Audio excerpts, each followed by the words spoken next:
Zəlzələ çantasında nələr olmalıdır? Zəlzələdən sonra sığınacaq yer tapmaqdan başqa istifadə edə biləcəyimiz əşya və qidalar da ən azı onun qədər vacibdir. Buna görə də zəlzələ bölgəsində yaşayan insanların evində mütləqdir ki, zəlzələ çantası olsun. Zəlzələ baş verdikdən sonra qorxu içində olan insanların yaşamaq üçün təbii ehtiyacları olur. Buna görə də mütləqdir ki, hər kəsin evində və ya maşınında hazır zəlzələ çantası olsun.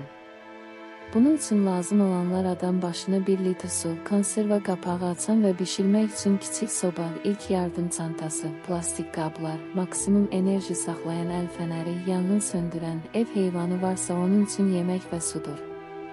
Zəlzələ çantası evdə bütün ailə üzvlərinin bildiyi və asan yerdə olmalıdır. Zəlzələ çantası uzun müddətlik nəzərdə tutulmasa da içində konserva və quru qidalar olduğuna görə bir neçə ay saxlamaq olar. Allah xətadan, bəladan uzaq eləsin.